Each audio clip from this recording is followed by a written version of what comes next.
इन दिनों हम में से ज्यादातर लोग एक बहुत ही कॉमन प्रॉब्लम से हैरान है, परेशान है, और वो प्रॉब्लम है ज्यादातर लोगों का अपने काम से नाखुश रहना। यानी हम जो भी कर रहे हैं बड़े बेमन से कर रहे हैं, और इसीलिए ज्यादातर लोग बार बार अपने काम और अपने पेशे में कमियां खोजते रहते हैं, कमियां ढूंढते रहते हैं। और बल्कि मैं तो यहां तक कहूंगा कि हम में से ज्यादातर लोग जो करना चाहते थे वो कर नहीं पा रहे हैं, और जो कर रहे हैं वो करना नहीं चाहते। और इस सब का नतीजा क्या निकलता है? नतीजा ये निकलता है कि हम फ्रस्ट्रेट होते हैं। फ्रस्ट्रेशन, टेंशन, कुंठा, और इस सबसे बड़ी ज्यादा पेशेगत नाकामी। अब यहां सवाल उठता है कि ऐसा हो क्यों रहा है? इसका बड़ा सीधा सा जवाब यह है कि हमने अपने तासीर, अपने मिजाज या अपनी फैब्रिक, या यूं कहें कि ईश्वर और प्रकृति ने हमें जिस प्रतिभा और काबिलियत से हमको नवाजा है उसको हम पहचान नहीं पाए। हमने कभी कोशिश ही नहीं की कि इस नैसर्गिक प्रतिभा को हम पहचानें, उसको खोजें। तो जब प्रतिभा को हमने खोजा ही नहीं, जाना ही नहीं कभी उस प्रतिभा को, तो फिर हम उस प्रतिभा को तराशेंगे कैसे? तराशना तो बहुत दूर की बात है। वैसे आपको अपनी बात एक कहानी से समझाने की कोशिश करता हूं। एक बार जंगल का राजा रहता है, वो शहर आता है और यहाँ स्कूल देखकर उसके दिमाग में आइडिया आता है कि यार जंगल में भी स्कूल खोलना चाहिए, और उस स्कूल में सभी जानवरों का एडमिशन भी अनिवार्य होना चाहिए। राजा का आदेश, सभी जानवर स्कूल में एडमिशन ले लेते हैं। फाइनल एग्जाम की बारी आती है। मछली फाइनल एग्जाम में सिर्फ एक सब्जेक्ट में पास होती है, स्विमिंग। बाकी सारे सब्जेक्ट, पेड़ पर चढ़ना, छलांग लगाना, उड़ना, सब में फेल। बंदर भी सिर्फ एक ही सब्जेक्ट में पास हो पाता है, उछलना कूदना। बाकी सारे सब्जेक्ट में फेल। और ऐसा ही हर जानवर के साथ होता है। वो एक सब्जेक्ट में तो बहुत अच्छा करता है, परफॉर्मेंस देता है, पास हो जाता है, लेकिन बाकी सब में फेल हो जाता है। शेर को तत्काल समझ आता है कि मेरा यह एक्सपेरिमेंट एकदम गलत है। हर जानवर के पास प्रकृति प्रदत्त नैसर्गिक प्रतिभा है। अगर उससे अलग उसको कुछ करने को कहा जाएगा तो वो नहीं कर पाएगा और बुरी तरह फेल हो जाएगा।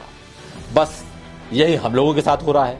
हम बिना अपनी नेचुरल स्ट्रेंथ, नैसर्गिक प्रतिभा को पहचाने, टैलेंट को पहचाने, कई बार पीयर प्रेशर में, कई बार देखा देखी, या कई बार दूसरी वजहों से वो करने लग जाते हैं जिसके लिए हम बने ही नहीं हैं। और इस वजह से क्या होता है, हमारे पास पोटेंशियल तो होता है, लेकिन वो पोटेंशियल परफॉर्मेंस में तब्दील नहीं हो पाता। और ये पूरी दुनिया के सामने सबसे बड़ी परेशानी है इन दिनों।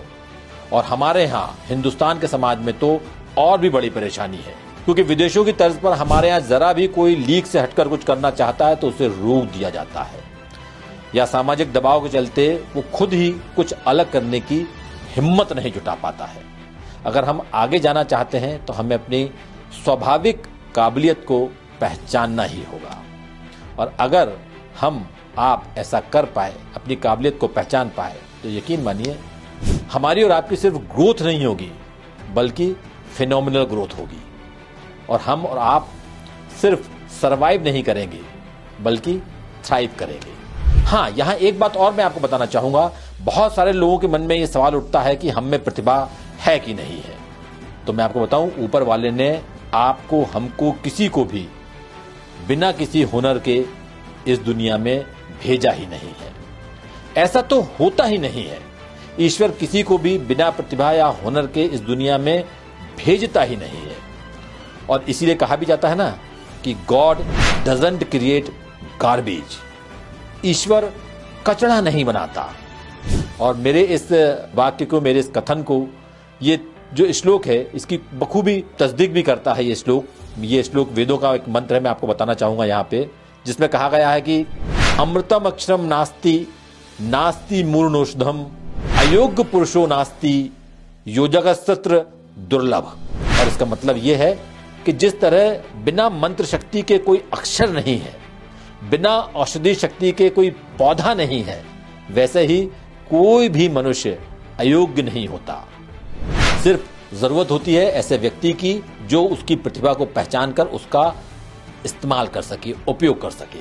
और अपनी प्रतिभा को पहचानने के लिए आपसे बेहतर दूसरा कोई और नहीं हो सकता है।